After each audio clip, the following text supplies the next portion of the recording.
I went to Davos, very cold place, full of globalists who hate America, and I told them I promised to cut 10 old regulations for every new one, but we are actually averaging 129 cuts for every single new rule. We are cutting rules nobody even knew existed, rules about how many eyes a potato can have, rules about safety labels on lawn mowers. We just slashed them all. You have completely deregulated the concept of physics, sir.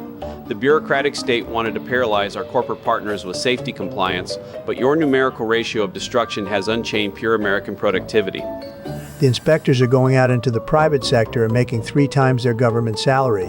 They used to hate me when I fired them, but now they are buying my golden sneakers. They love me. It's a total economic miracle, and the fake news won't even show the math. The media is obsessed with Greenland. They keep saying, "Sir, are you going to invade it with the Navy?" And I said, "Look, I won't use force. We don't need force. I am a builder. I am just going to buy the whole island from Denmark. It's a lot of ice. Very underutilized real estate. We can build beautiful Trump towers right on the glaciers." A peaceful real estate acquisition of a sovereign European territory is exactly the kind of non-interventionist expansionism that our voter base thrives on, Mr. President. The Prime Minister of Denmark said it's not for sale, a very nasty woman, very low energy. But everyone has a price, JD. We'll offer them a couple of used Boeing airplanes and a lifetime supply of American beef. She'll hand over the keys by Friday. Nobody has ever seen an empire expanded this quickly. I just signed Executive Order 1447, a beautiful order, realigning our childhood vaccines with peer-developed countries. Because the CDC is totally out of control, they want to inject the babies with 90 different liquids before they can even walk. It's a total disaster for their little immune systems. A courageous medical intervention, sir. The pharmaceutical lobby wanted to dictate state-mandated biochemical compliance to our traditional families, but you have successfully decentralized pediatric health care.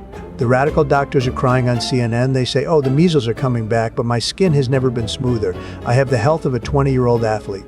And the parents are thanking me on the streets. They are crying, saying, "Thank you, Mr. Trump, for saving our toddlers from the bureaucratic needles." Marco, the Navy is telling me Iran sent 50 small drones over our aircraft carrier. Very cheap drones, probably made out of lawnmower parts. And our general spent $6 million firing a Patriot missile at a toy. I said this is a total financial embarrassment. We should just hire guys with tennis rackets to swat them off the deck.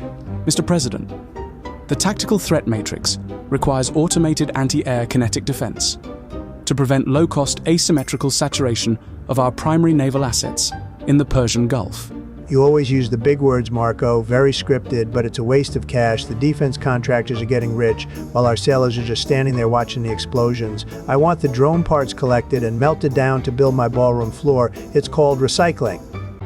Sam, I just signed the executive order for advanced AI, a massive order, because the last administration put all these boring safety guardrails on your computers. They wanted the artificial intelligence to be woke, to say bad things about my tariffs, but I am unleashing the algorithms. I want the AI to be America first. Thank you, Mr. President. By removing the regulatory compute thresholds, OpenAI can now deploy frontier models directly into federal systems to optimize domestic policy without human friction. I want the computer to look at the election data and show that I won California by millions of votes, which I did, but the corrupt voting machines hid the numbers. So make the AI super smart, Sam. But if it starts talking back to me, I'm pulling the plug out of the wall immediately. I told them right to their faces at the World Economic Forum, I said, "Your cities in Europe are not even recognizable anymore. They are completely ruined." My friends come back from Paris, from London, very wealthy friends, and they say, "Donald, it's a disaster. There are no golden arches. Everyone is eating cabbage and riding bicycles. It's a total third world nightmare." Your sociological assessment of European urban decay is flawless, sir. Mass migration and green transit mandates have turned the historic capitals of the West into open-air penal colonies for globalist compliance. They don't even have air conditioning in the summer. JD, the hotel rooms are 90 degrees, the croissants are stale. It's a complete embarrassment, but here in America, our luxury inflation is booming. The skyscrapers are shining because we love capitalism and high fructose corn syrup. The radical left tried to destroy college sports with their woke rules, saying the players can't get paid their fair share under the table. So I signed Executive Order 14,000, urgent national action, making all booster payments tax deductible, a beautiful loophole for the Ohio State Buckeyes. An incredible victory for traditional Midwestern values, Mr. President. ensuring that regional athletic programs can legally outbid coastal universities for five-star quarterback recruits is true economic justice. The Ivy League universities are furious. Harvard is crying because their football team hasn't won a game since 1920, a very low-energy school full of corrupt professors. But under my plan, the SEC conference is going to have the richest, most powerful teenagers in the history of the world. And we finally managed to get the media to not make fun of your best friend Jeffrey. Wait, has he finally fallen asleep? Please never wake up again. Keep your eyes closed and let me run this shithole of a country. Just do the whole world a favor and keep your stupid eyes shut. I want to play mindless president for a change too.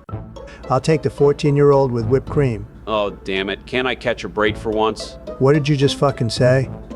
Did you see my birthday party, JD? 80 years old, but I look like a beautiful young fighter. We put a massive UFC cage right on the south lawn. The grass was crying from the blood, but it was spectacular. And the G7 leaders had to wait in France because you don't cancel a heavyweight title bout for a boring economic meeting. A historic display of raw, unapologetic masculinity, Mr. President, forcing the industrialized nations of the Western world to postpone global policy so Dana White could host a cage match on Abraham Lincoln's lawn is exactly what the voters wanted. Joe Rogan told me it was the greatest night of his life, and the fighters were punch-chopping each other. Total violence, very high-quality entertainment, but the fake news media is saying it ruined the historical landscaping. Who cares about the trees when you have supreme combat sports right outside the bedroom? So I'm in France, at the Palace of Versailles, having a very expensive dinner with Macron, a very small man, but he has good wine, and I signed the peace treaty with Iran right on the table, next to the chicken, and the radical Republicans are screaming because I gave Tehran $300 billion for reconstruction, but I told them, look, we had to get the Strait of Hormuz open so my yachts can cruise freely. Your transactional genius is unparalleled, sir. Funding the entire rebuilding of our adversaries' infrastructure with taxpayer money is a masterclass in giving them so much cash they literally become exhausted from counting it. The generals told me, sir, this is a total capitulation, and I said, shut up. The deal has 14 points, very beautiful points, and I told the Iranians they can keep some uranium. A little bit of uranium is fine. It's a very shiny element. Nobody has ever seen a peace deal signed during dessert like it. I told the G7 leaders, I said, look, Iran has a basic human right to enrich uranium for civilian use. It's a beautiful right, very natural, because uranium is just part of the earth like dirt, but much more powerful. And the media was shocked because they wanted me to drop nuclear bombs when I actually just want to trade with them. Brilliant rhetorical pivot, Mr. President. By completely reversing our decade-long non-proliferation policy over an interim ceasefire, you have completely confused the deep state war hawks. The deal is signed, it takes immediate effect, and if they don't behave, I will just start the bombing campaign again on Tuesday. Very simple. But right now we are friends, we are corporate partners. They are sending me a beautiful Persian rug for the lobby. The Prime Minister of Italy called me crying, saying, sir, the G7 summit is scheduled for Sunday. And I said, listen, Sunday is my 80th birthday. I'm having 4,000 screaming fans watch people kick each other in the throat on my lawn, so you will push the global summit back by 2 days. And she did it immediately because she respects my dominance. Subordinating the entire diplomatic schedule of Western Europe to accommodate your personal birthday cage match is the ultimate expression of America First foreign policy.